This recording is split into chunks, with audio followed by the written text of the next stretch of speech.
দেখো তাহলে আমরা আগের ক্লাসে তরঙ্গ দৈর্ঘ্য, কম্পাঙ্ক, এরপরে যা কিছু আছে দশা, এগুলো আমরা সব পড়ছিলাম, তাই না? আজকে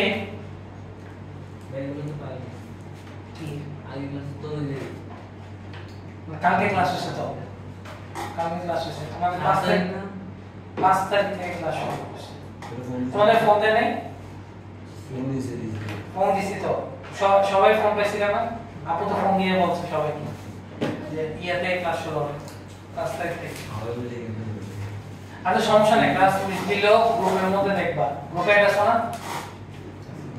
গ্রুপে সারিয়ে আসো না? গ্রুপে অ্যাড করে দিই, গ্রুপের মধ্যে রেকর্ড করা আছে। যদি ক্লাস মিস হয়ে থাকে ক্লাসগুলো করে নিবা, ঠিক আছে? তো রেকর্ড করলে এই সুবিধা কি, যদি ক্লাস মিসও হয় তাহলে তোমরা যাতে রেকর্ডটা বাসায় করে নিতে পারো। আচ্ছা তাহলে আমরা আজকে শুরু করব হচ্ছে, দেখো আমরা আজকে শুরু করব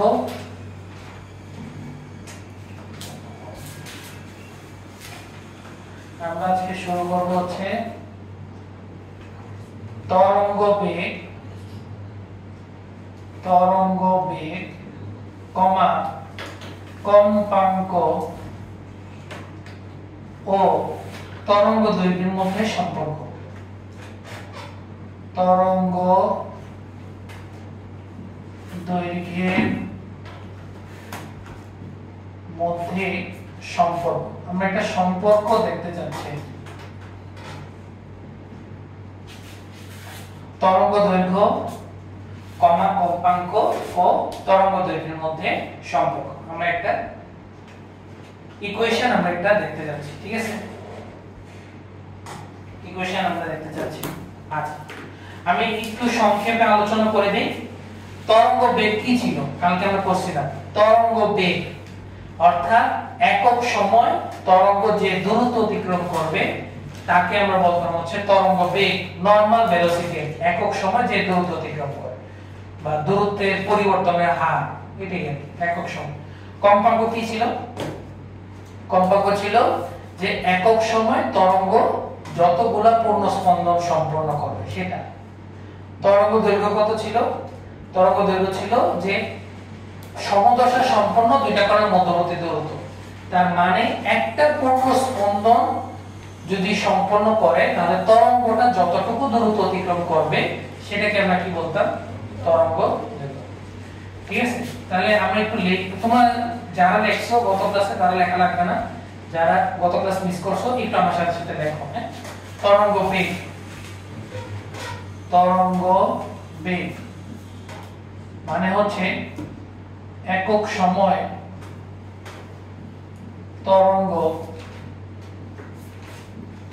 যে দূরত্ব অতিক্রম করে, যে দূরত্ব অতিক্রম করে এটা হচ্ছে তরঙ্গ বেগ। কম্পাঙ্ক, কম্পাঙ্ক হচ্ছে যে একক সময় যতটি পূর্ণ স্পন্দন সম্পন্ন হয়, যতটি পূর্ণ স্পন্দন সম্পন্ন হয়।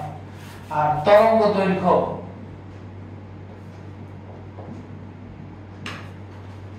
তরঙ্গ দৈর্ঘ্য হচ্ছে একটি পূর্ণ স্পন্দনে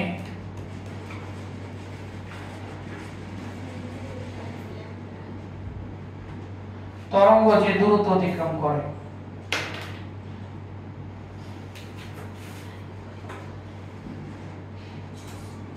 তরঙ্গ যে দূরত্ব অতিক্রম করে তাকে তরঙ্গ দৈর্ঘ্য বলে। যারা তুলনায় মানে গত ক্লাসে আসে নাই তারা তুলে নাও। হ্যাঁ, যে একক সময় তরঙ্গ যে দূরত্ব অতিক্রম করে তাকে আমরা তরঙ্গ বেগ বলি।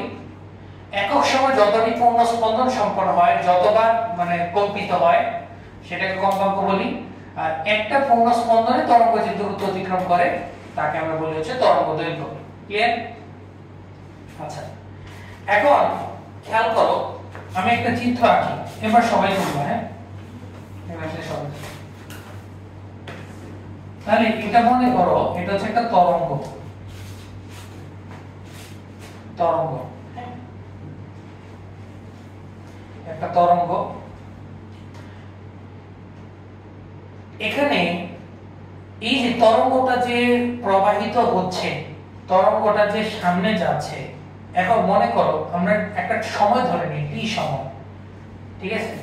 টি সময় এই তরঙ্গটা অবশ্যই কতগুলো পূর্ণ স্পন্দন সম্পন্ন করবে। আমরা এটা ধরে নিই যে টি সময় তরঙ্গ n সংখ্যক পূর্ণ স্পন্দন সম্পন্ন করে, আমরা এটা ধরে নিই, ঠিক আছে? তাহলে আমরা একটা সময় ধরে নিব, টি সময় ধরে নিব। হ্যাঁ, টি সময়, তাহলে টি সময় তরঙ্গ অবশ্যই কিছু পূর্ণ স্পন্দন সম্পন্ন করবে, তাই না? তাহলে আমরা ধরে নিই যে ধরি তরঙ্গটি টি সময়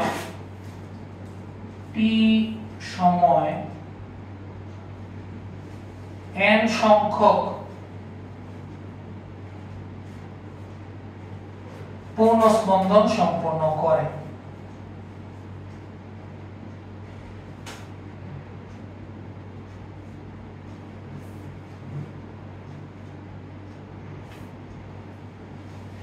ধরি তরঙ্গটি আমার টি সময় n সংখ্যক পূর্ণ স্পন্দন সম্পন্ন করে। কথা বুঝে গেছে? আমরা এটা ধরে নিছি। তাহলে আমাকে বলো তো, তরঙ্গটা যদি টি সময় n সংখ্যক পূর্ণ স্পন্দন সম্পন্ন করে, তাহলে একক সময় কয়টা পাবো? 1 সেকেন্ডে n বাই t। তাহলে আমরা ওই দিক নিয়ম করি। সুতরাং তরঙ্গটি এক সময় মানে একক সময় n বাই t টি পূর্ণ স্পন্দন সম্পন্ন করে, বলা যায় কিনা? n বাই t টি পূর্ণ স্পন্দন সম্পন্ন করে। আচ্ছা, খেয়াল করো, একক সময় যতগুলো পূর্ণ স্পন্দন সম্পন্ন করবে তাকে আমরা কি বলি? খেয়াল করো, কম্পাঙ্ক বলি না? এই যে একক সময় যতটি পূর্ণ স্পন্দন সম্পন্ন করে, তাহলে এই যে n বাই t এটাকে আমরা কম্পাঙ্ক বলতে পারি না সংজ্ঞানুসারে? তাহলে সংজ্ঞানুসারে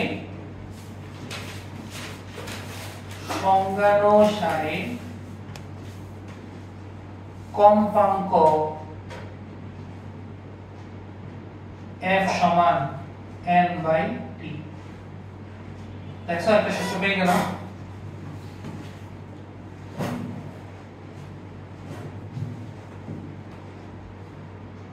এখানে n দ্বারা কি বোঝায়?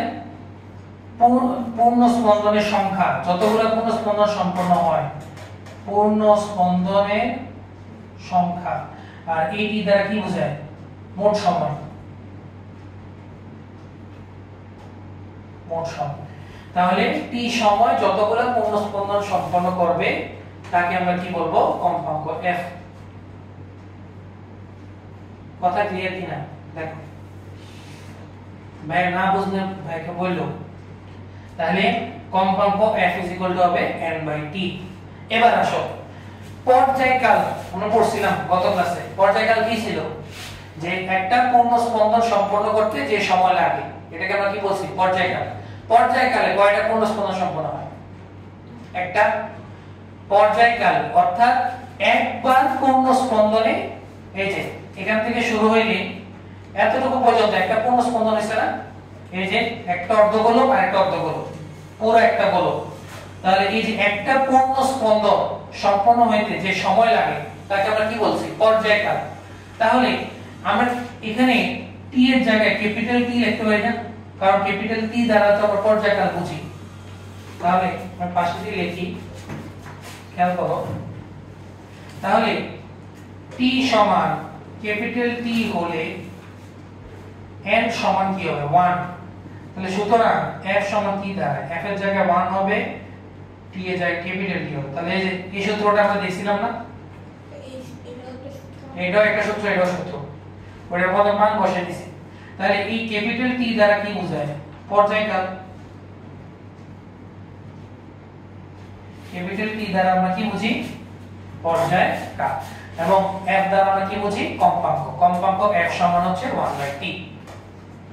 এটাই হচ্ছে কম্পাঙ্ক কম্পাঙ্ক আর পর্যায়কালের মধ্যে সম্পর্ক। না বুঝলে বলো, বাকিটা দেখো। না বুঝলে বলো কোন জায়গাটা বোঝা হয়নি সেটা।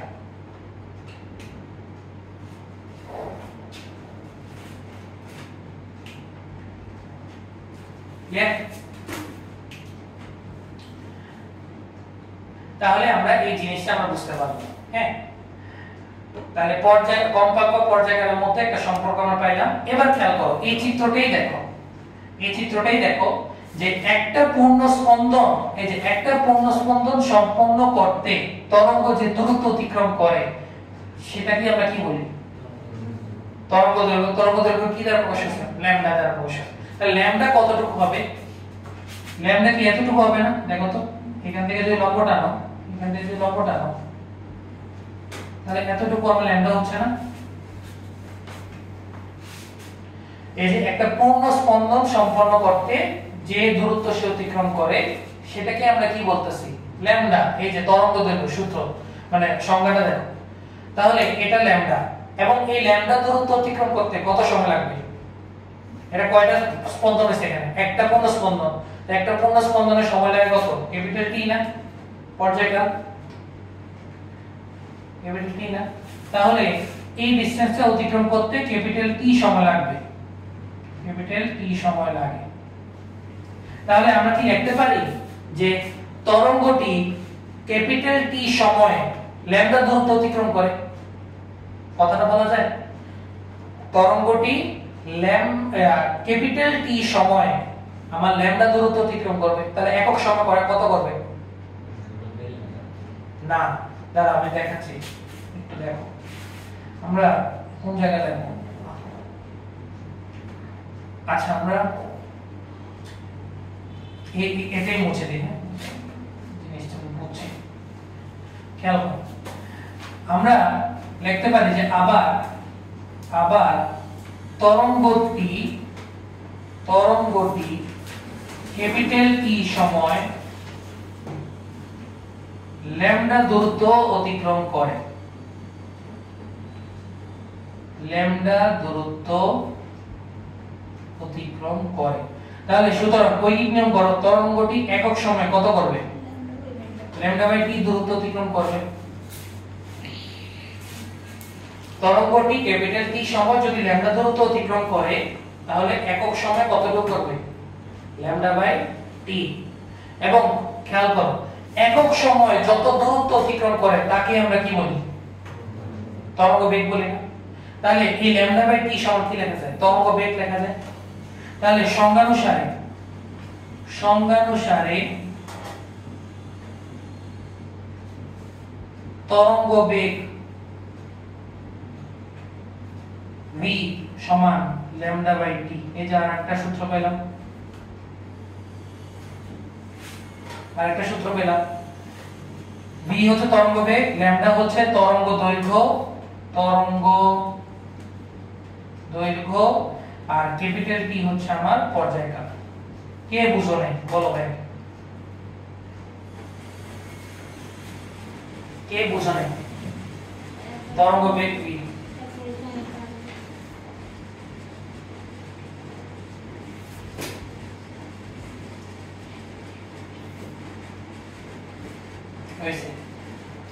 তাহলে এই জায়গাটা বোঝা গেছে? মেরা বুঝছো? তাহলে তরঙ্গ বেগ v λ বাই ক্যাপিটাল T, এটাই হচ্ছে আমার, এটা আরেকটা সূত্র। যেগুলো বক্স করব এগুলো একটা সূত্র, ঠিক আছে? আচ্ছা, এবার এটাকে একটু ইয়া করা যায়, মডিফাই করা যায় সূত্রটাকে। আমরা একটা মুছে দেই, এটা কাজ শেষ। মডিফাই আমি করি।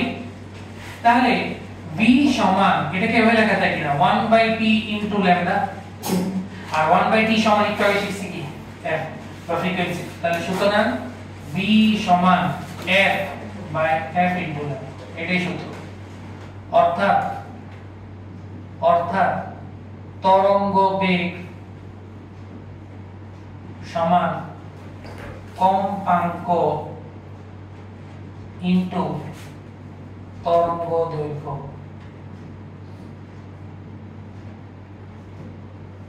v সমান f lambda.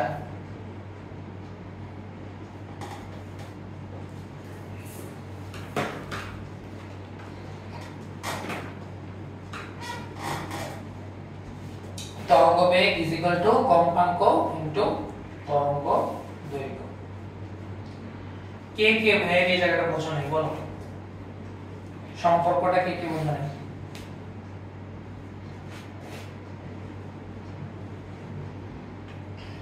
v is equal to f lambda, তরঙ্গ বেগ সমান হবে কম্পাঙ্ক ইনটু তরঙ্গ দৈর্ঘ্য। এখান থেকে আমরা তরঙ্গ বেগ জিনিসটা আমরা বের করে ফেলতে পারি, ঠিক আছে? তাহলে আমরা এটা বুঝলাম। আমরা একটা জিনিস একটু স্কিপ করে গেছি, আমাদের এটা এই রিলেটেড ম্যাথ করার আগে আমরা একটু তরঙ্গের বৈশিষ্ট্যগুলো একটু লিখবো। হ্যাঁ, লেখো সবাই। তরঙ্গের কতিপয় বৈশিষ্ট্য, বৈশিষ্ট্যগুলো জানা অনেক দরকার। দেখো, তরঙ্গের কতিপয় বৈশিষ্ট্য। তরঙ্গের কতিপয় বৈশিষ্ট্য। তরঙ্গের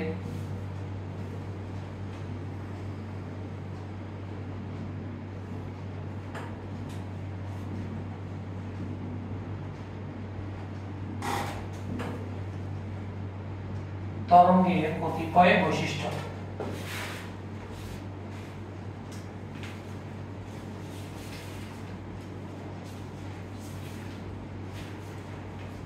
তরঙ্গের কতিপয় বৈশিষ্ট্য।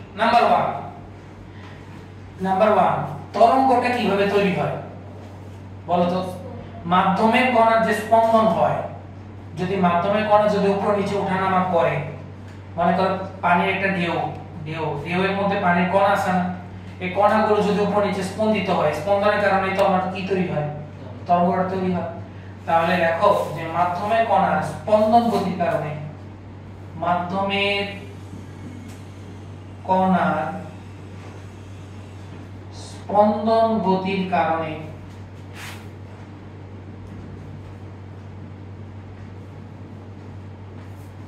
তরঙ্গ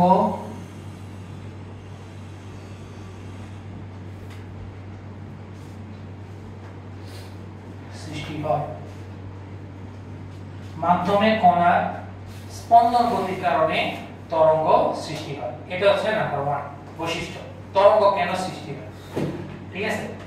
নাম্বার 2, গত ক্লাসে আমি বলছিলাম যে আমার তরঙ্গ প্রবাহের যে তরঙ্গ প্রবাহের বেগ, অর্থাৎ এই যে এই ভেলোসিটি কি, এটা হচ্ছে তরঙ্গ বেগ। অর্থাৎ তরঙ্গটা যখন ফ্লো হবে, প্রবাহিত হবে, তখন তার একটা ভেলোসিটি থাকবে না? তরঙ্গের প্রবাহের যে বেগটা, সেটা মাধ্যমের কণার যে স্পন্দনের বেগ, সেটা থেকে অলওয়েজ আলাদা। কথা বোঝা গেছে কিনা? আমি আবার বলি, একটা তরঙ্গ, আমি চিত্র আঁকলে বুঝবা, একটু দেখি চিত্রটা। দেখো, আমরা একটা চিত্র আঁকি। হ্যাঁ, এই যে খেয়াল করো, এটা হচ্ছে আমার তরঙ্গটা, তাই না? তো তরঙ্গ যে সামনে প্রবাহিত হচ্ছে, তার একটা ভেলোসিটি আছে না? সেটাকে আমরা কি বলি? তরঙ্গ প্রবাহের বেগ, বা এটাকে আমরা বলছিলাম শক্তির প্রবাহের বেগ। তরঙ্গ মানে কি? শক্তি। তাহলে শক্তি প্রবাহের বেগ বা তরঙ্গ প্রবাহের বেগ সামনে দিকে যাচ্ছে, এবং আমার এটার উপর অবশ্যই একটা কি আছে? কণা আছে না? কণা আছে। তাহলে তরঙ্গ প্রবাহের বেগ আর মাধ্যমের যে কণা আছে, খেয়াল করো, কণাটা তো এখানে আছে, কণাটা কি হইতেছে? উপর নিচে ওঠানামা করতেছে না? এটাকে আমরা বলি কি? স্পন্দনের বেগ। কিসের বেগ? স্পন্দনের বেগ। এটা হচ্ছে কণার স্পন্দনের বেগ।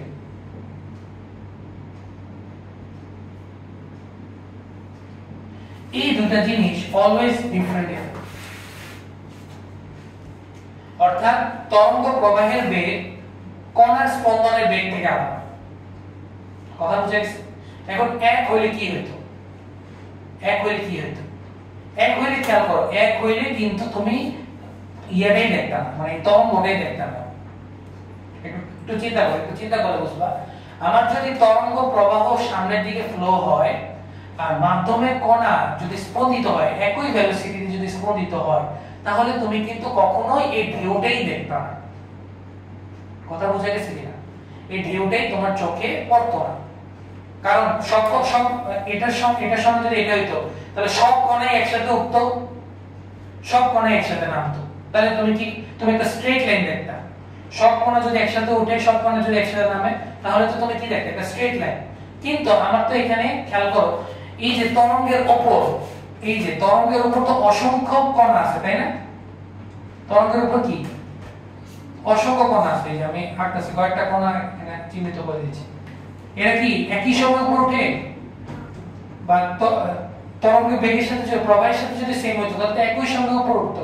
এটা কি একই সঙ্গে উপর ওঠে? দেখো, এটা যদি আগে উঠে এটা একটু পরে উঠবে, এটা এরপরে উঠবে, এটা এরপর উঠবে, এরপর এটা উঠবে, এরপর এটা উঠবে, এটা উঠবে, এটা আবার নিচে নামতেছে। দেখো, এটা উঠে আবার নিচে যাচ্ছে, আবার এটা উল্টো হইতে থাকবে, এই যে, কারণ এটা নিচে যাবে গতি জড়তার কারণে। এবারে আবার কি হচ্ছে, উপর উঠতেছে না, উঠতেছে উঠতেছে, উঠে আবার দেখো ডাইরেকশন চেঞ্জ করে ফেলছে। খেয়াল করো, এটা আবার কি হচ্ছে, নিচে নামতেছে। তাহলে খেয়াল করো, সকল কণা একটার পর একটা দেখো ভেলোসিটি কিন্তু ডিফারেন্ট। এই কারণে কণাগুলো প্রথমটা উঠে প্রথমটার পরবর্তী কণা যেটা সেটা আরো উপরে উঠবে, কারণ শক্তি ফ্লো হইতাছে, শক্তি তো সামনে যাচ্ছে। এবার আরেকটা কণা এর চেয়ে উপরে উঠবে, এবারে আরেকটা কণা একদম বিস্তার পর্যন্ত উঠবে, বিস্তারে বেশি তো উপরে উঠতে পারবে না। এবার আবার আস্তে আস্তে শক্তি যখন সামনে চলে যায়, কণাগুলো শক্তি মানে কণাগুলো স্পন্দন আবার কমতে থাকে না, তো আস্তে আস্তে কণাগুলো স্পন্দন কমতে থাকে, কমতে কমতে গতি জড়তার কারণে আরো নিচে যায়, আবার আবার পড়বে। তাহলে এটাই হচ্ছে চিত্র আসা। কথা বুঝে গেছে? তাহলে তরঙ্গ প্রবাহের বেগ স্পন্দনের বেগ থেকে আলাদা। এই জিনিসটা বুঝে গেছে ভাইয়ের কথা? নাকি সমস্যা আছে? না। তাহলে দেখো যে তরঙ্গ বেগ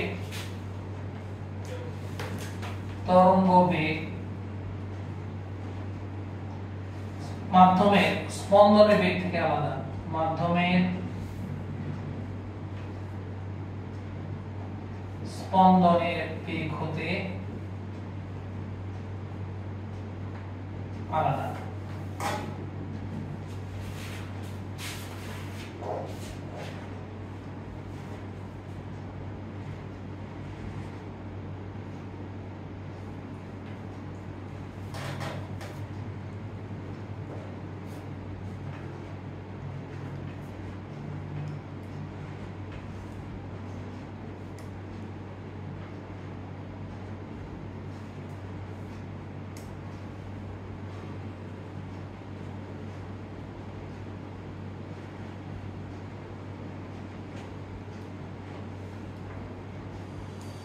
ক্লিয়ার সবার?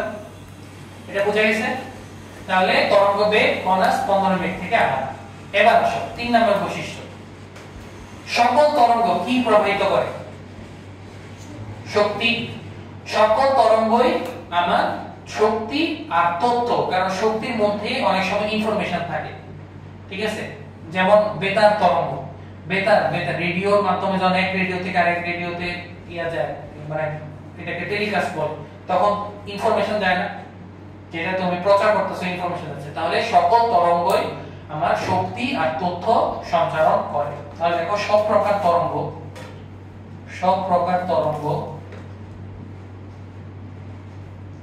তখন কি আবার কথাগুলো শক্তি দুর্বল হয়ে যায়? হ্যাঁ, এটাই তো কথা, শক্তি ও তথ্য সঞ্চারিত করে।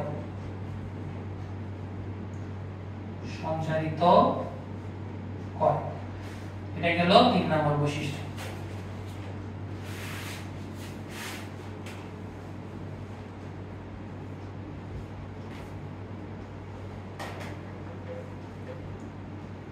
ক্লিয়ার কিনা?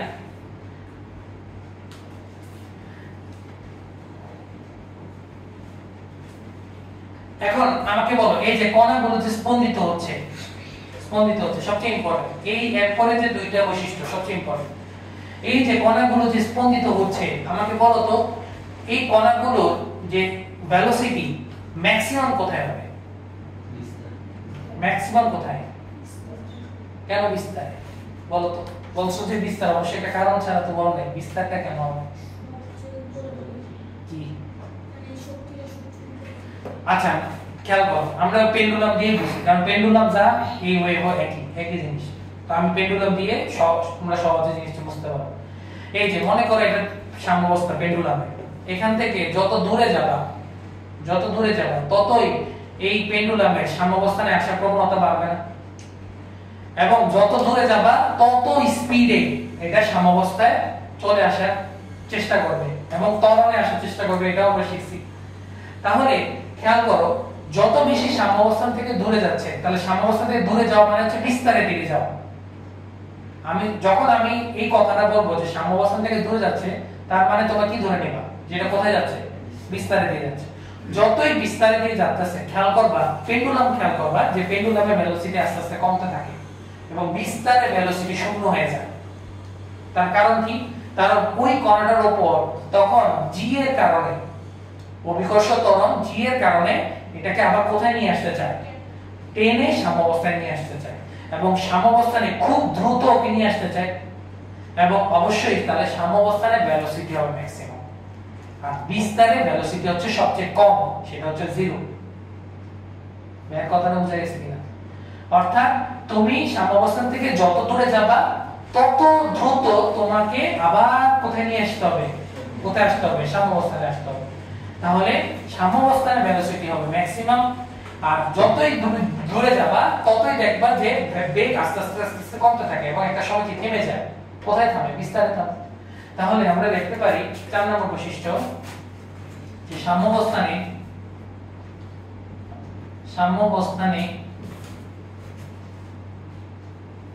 মাধ্যমে তরঙ্গের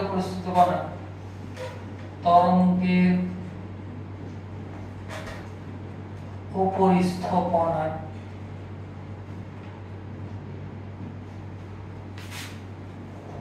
বেগ সবচেয়ে বেশি,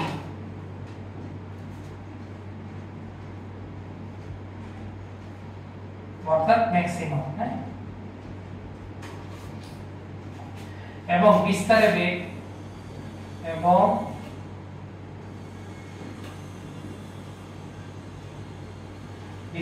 হচ্ছে 0।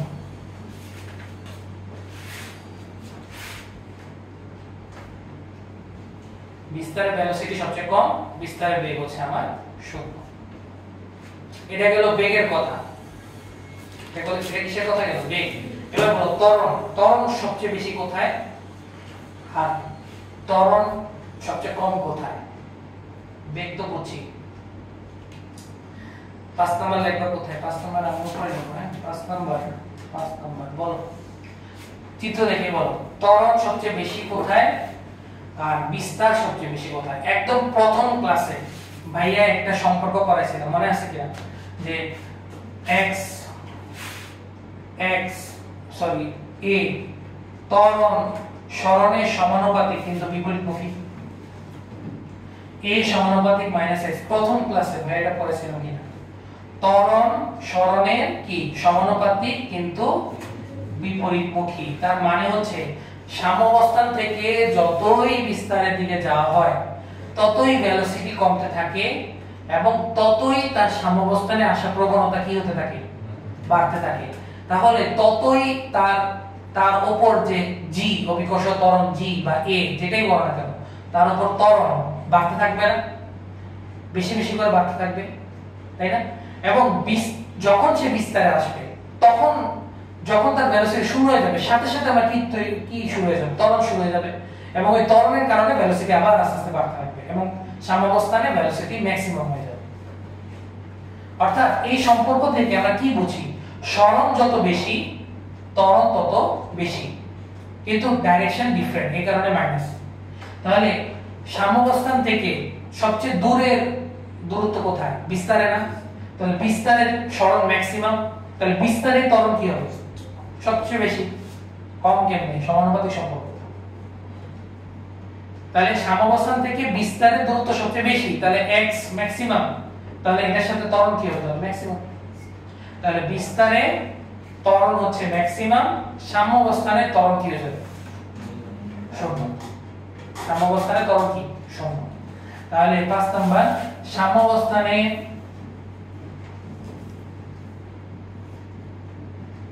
ত্বরণ শূন্য এবং বিস্তারে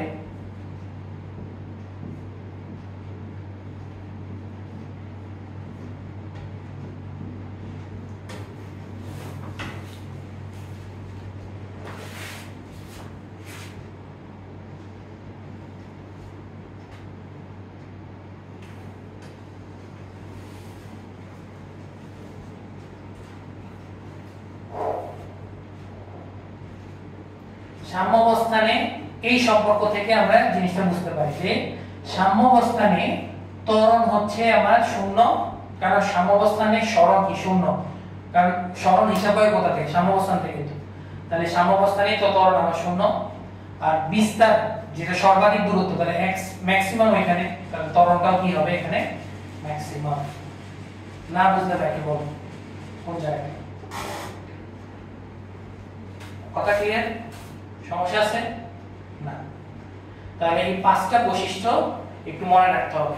আর এটা এই 4 নাম্বার আর 5 নাম্বার নিয়ে আরো বেশি করতে হইলে ভাই তোমাদের শীট দিছি, শীটে আরো অনেক কিছু দেওয়া আছে, এত কিছু পড়ানো তো পসিবল না, তোমরা নিজেরা একটু দেখে নিবা শীটের থেকে, দেখো শীটে অনেক কিছু আছে। তাহলে আমরা বৈশিষ্ট্যগুলো পড়ে নিলাম, আমরা ম্যাথ করব দুইটা ম্যাথ করলে আশা করি আজকে ক্লাস আমাদের শেষ। তাহলে লিখি, আমরা দুইটা ম্যাথ লিখি ভাইয়ের সাথে সাথে। দেখ কোশ্চেন নাম্বার 1, কোশ্চেন নাম্বার 1,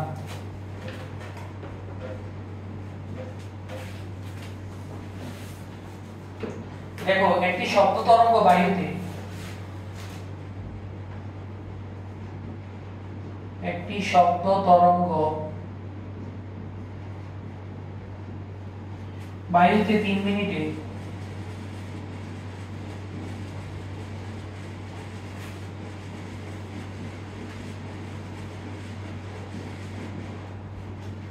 এক 1020 মিটার দূরত্ব অতিক্রম করে।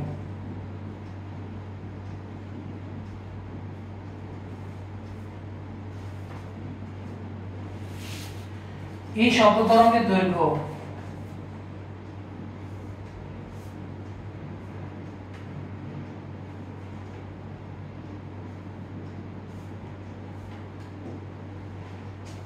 পঞ্চাশ সেন্টিমিটার হলে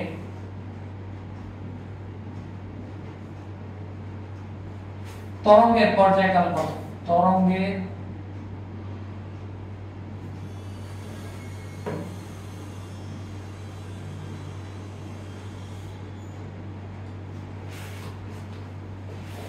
এটাই কোশ্চেন।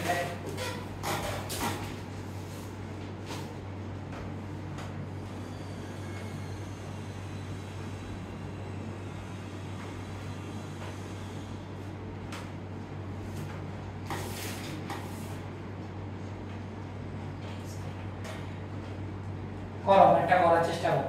ভাই যা পড়াইছি, সূত্রগুলো পড়াইছি, ওই সূত্রের উপর বেস করে।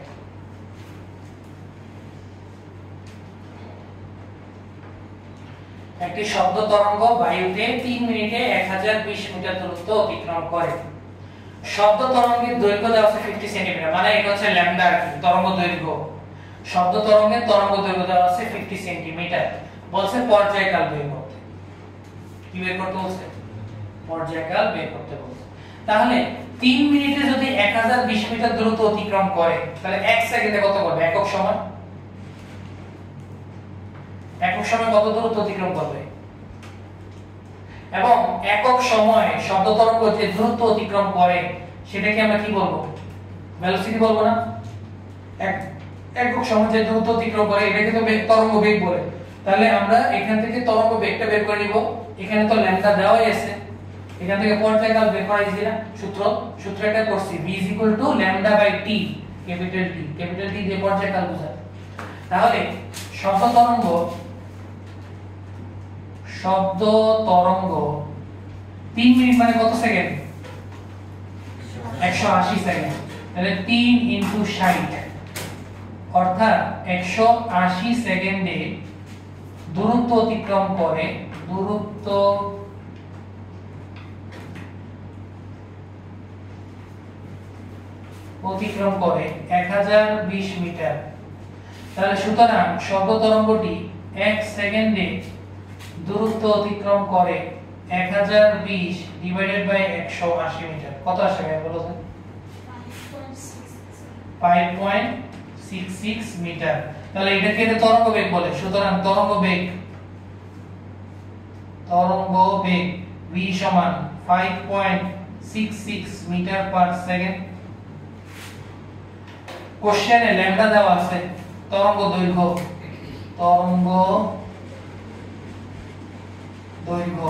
ল্যামডা দেওয়া আছে 50 সেন্টিমিটার, মানে কত মিটার? 0.5 মিটার। তাহলে আমরা সূত্র জানি, সূত্র এখানে ইউজ করি। তাহলে আমরা জানি একটু আগে পড়ে আসছে v λ/t, v λ/t, বা এখান থেকে পর্যায়কাল বের করা λ/v। তাহলে ল্যামডা হচ্ছে 0.5 আর ইয়া হচ্ছে 5.66, কত আসে বলো তো? 0.088 সেকেন্ড। তাহলে এটা পর্যায়কাল, এটাই তো বের করতে বলছে। তুলো, না বুঝলে ভাইকে বলো।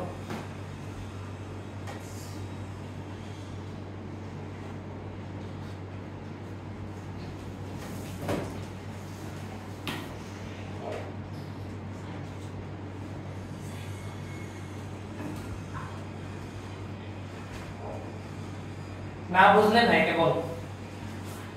তরঙ্গ বেগ জানি, তরঙ্গ দৈর্ঘ্য জানি, সূত্র ইউজ করে আমরা কি বের করলাম? পর্যায়কাল বের করে নিলাম। ঠিক আছে, আজকে শেষ ম্যাথ করলে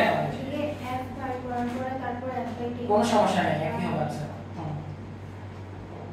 তাহলে বুঝা গেছে তো? আচ্ছা, এবার আসো নেক্সট ম্যাথ। আজকে শেষ আমরা একটা ম্যাথ করব। আর কিছু কি তোমাদের মিস হয়ে গেছে? না,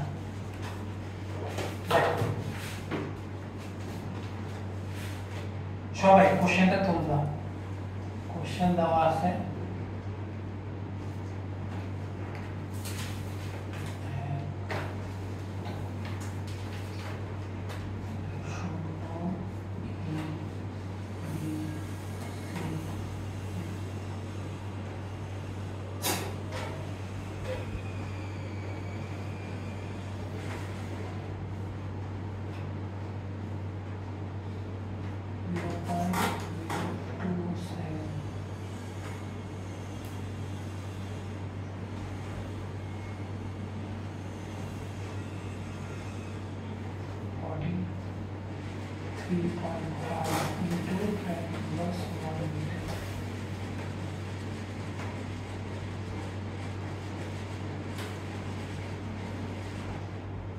আচ্ছা এটা হচ্ছে কোশ্চেন। হ্যাঁ, বলছে যে তরঙ্গটির কম্পাঙ্ক ও তরঙ্গ বেগ নির্ণয় করো। তরঙ্গ বেগ নির্ণয় করো।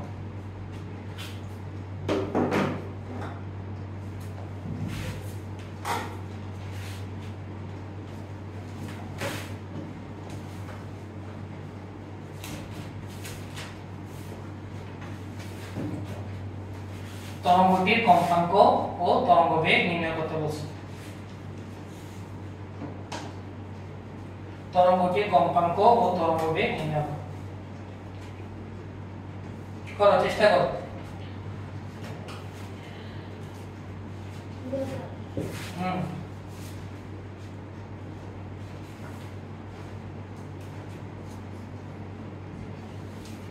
চেষ্টা করো, 2 মিনিট সময়। হ্যাঁ,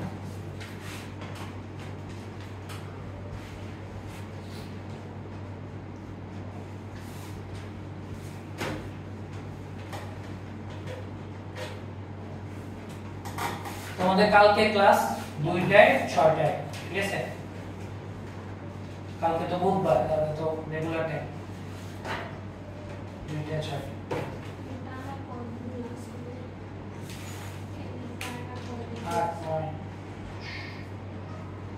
এই পর্যন্ত বৃহস্পতি অথবা শুক্রবার,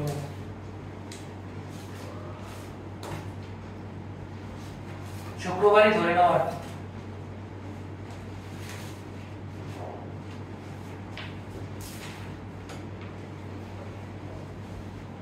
তরঙ্গটির কম্পাঙ্ক ও তরঙ্গ বেগ নির্ণয় করতে বলছে।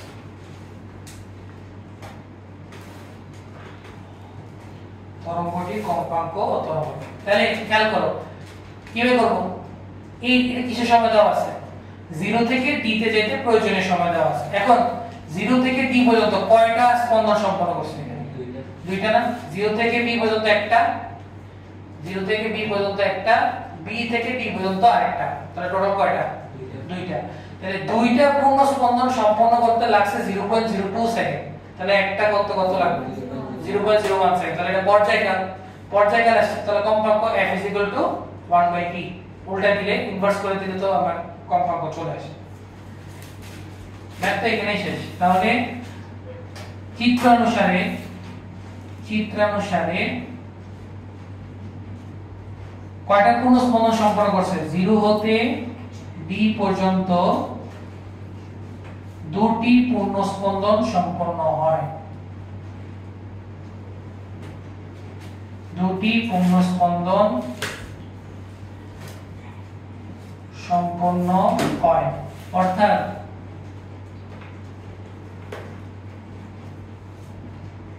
অর্থাৎ 2t = 0.02 সেকেন্ড। তাহলে t সমান কত আসবে? 0.02 কে আমরা 2 দ্বারা ভাগ দেই, তাহলে 0.01 সেকেন্ড হচ্ছে t। তাহলে সুতরাং কম্পাঙ্ক চলে আসে। তাহলে কম্পাঙ্ক f সমান কি সূত্র আসে? 1/t, বা f সমান হচ্ছে 1/0.01। তাহলে সুতরাং f সমান আসে 108।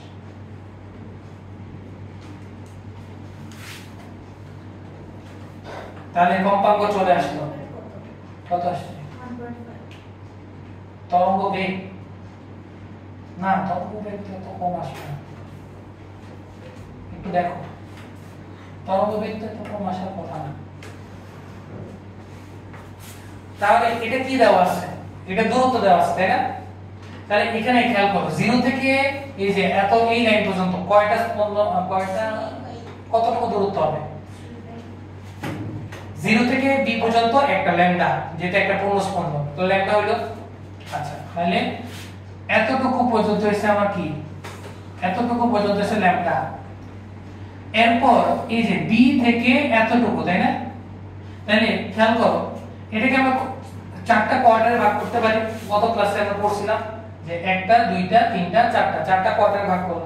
তাহলে পুরা যদি দৈর্ঘ্য ল্যামডা হয়, তাহলে এক কোয়ার্টার, এটা কি এক কোয়ার্টার না?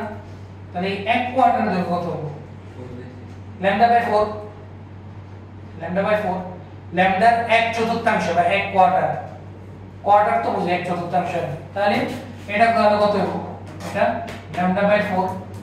তাহলে ল্যামডা প্লাস λ/4 সমান এত। তাহলে চিত্রানুসারে